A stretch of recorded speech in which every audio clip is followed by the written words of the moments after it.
Okay, so here I am now in the community space, and this is me. And if I wanted to change my avatar, there's a little pencil just come up there, I could. And I belong to a number of communities. So the basic idea that we have here is the idea of a knowledge community. That's what we're grouping things around. So the Arts and Society is a journal and conference that I'm involved in.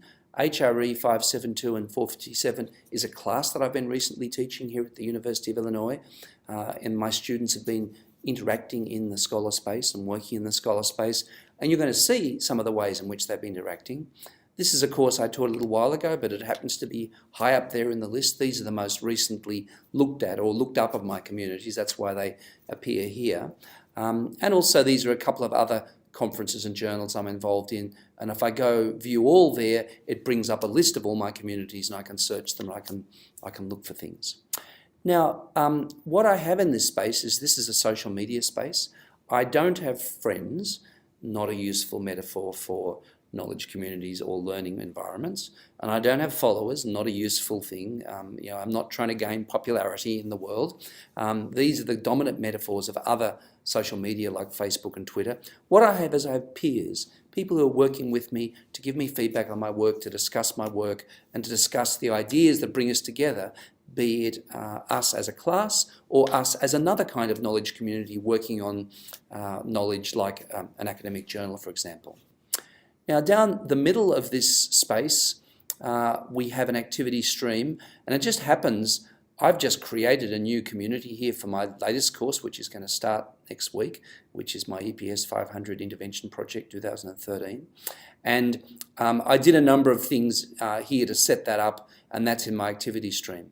But if I go down a little bit before that, I can see here in this particular course, which is my HRE 572, my e-learning ecologies course, one of my members of that community has made a post, and there are other posts here where people have been making comments. So this person made a comment in that community, and so on.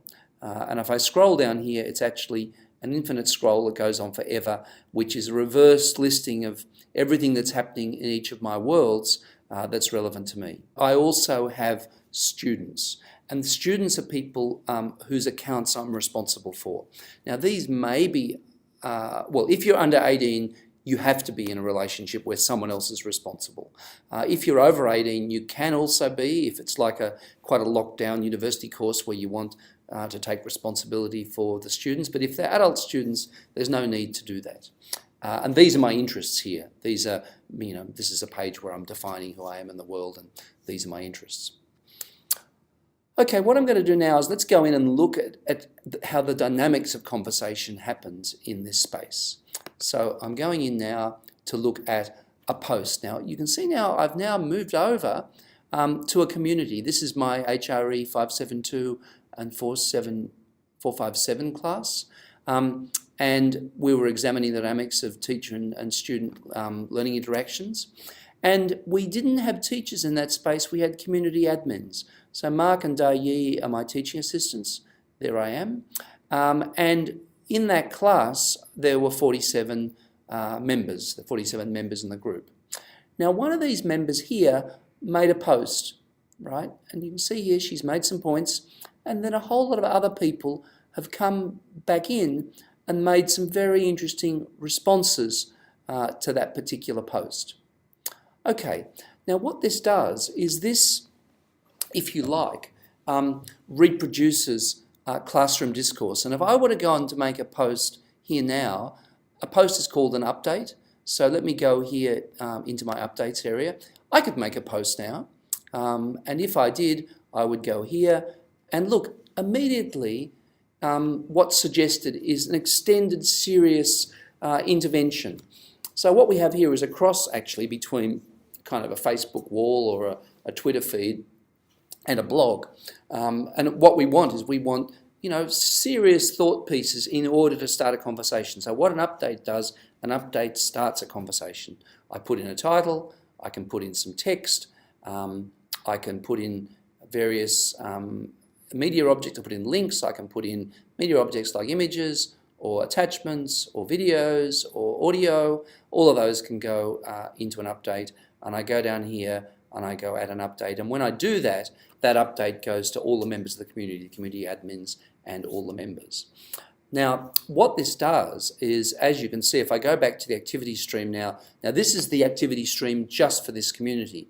On my page, you saw the activity streams, all my activity streams aggregated. Now I'm coming into just the community.